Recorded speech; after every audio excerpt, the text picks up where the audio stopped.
A chilling story that will have you wondering, was it love or money? Latest reports from the Japanese say that 126,000 died. A patch of white that wasn't rock and it wasn't snow, and obviously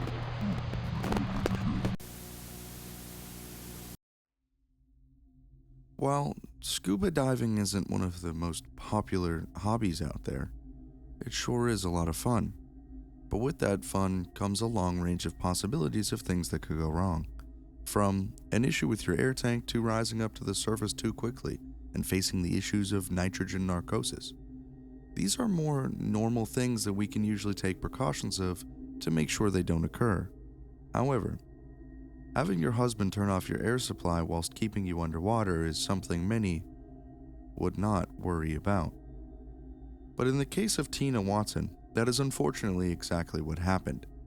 In this photo, one of the divers is taking a picture of his wife, and unbeknownst to him at the time, he would be capturing the last photo of the 26-year-old newlywed on her honeymoon, just after she had passed while one of the rescue divers was swimming towards her.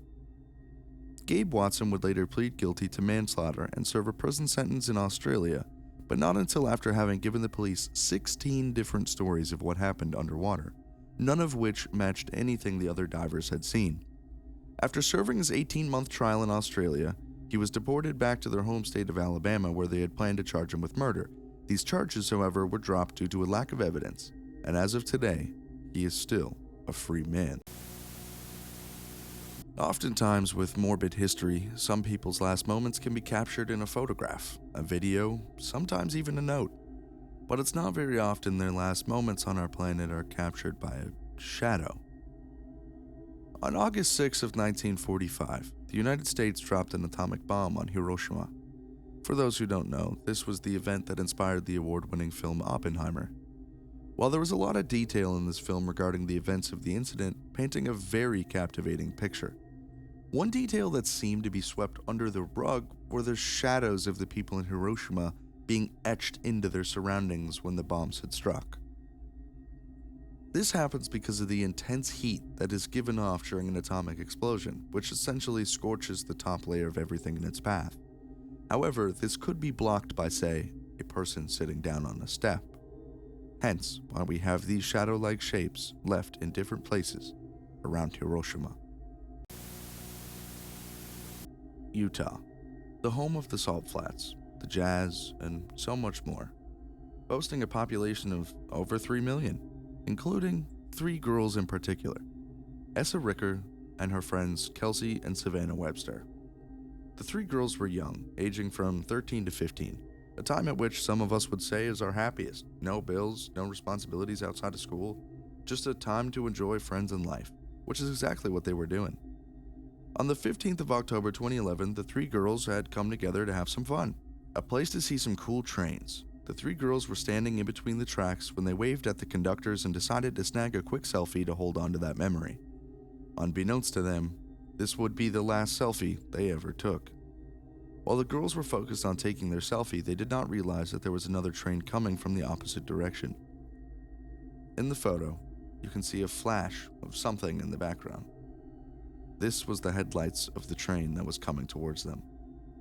The turbulence between the 2 passing trains was very strong and would make it very easy for someone to fall, move, or be sucked under into the wrong spot. And unfortunately on this day, Essa and Kelsey would pass away from the incident, and just 3 days later, after being told by medical staff that the damage was too far gone, the family decided to take Savannah off of her life support.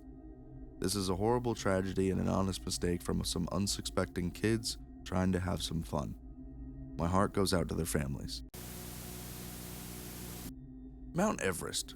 Having been first climbed on May 29, 1953 successfully by Edmund Hillary, has also claimed its fair share of lives. Standing 29,035 feet tall, making it the world's largest mountain, Mount Everest has piqued the curiosity of many adventurers and hikers alike.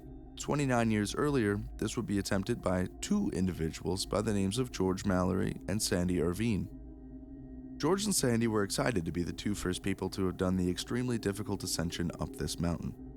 This would be the 3rd recorded attempt by anybody to complete this. George and Sandy and a group of their experienced mountaineers were not going to let this opportunity pass by. June 6th of 1924 at 8:40 in the morning, George and Sandy had set out to begin their ascension. Another climber named Noel Odell would take a quick picture before they left. This would be the last time they were ever seen alive. 2 days later, they were seen on the mountain towards the top by Noel, and after the mist came in, they were never to be seen again. Nobody really knows what happened up there that day or in the days that followed. Some believe they achieved the climb and had passed on the descent down, which statistically is when most deaths occur. George Mallory's remains were discovered in May of 1999 at about 26,800 feet, along with some of his gear, like his goggles and watch. Sandy's body has never been discovered.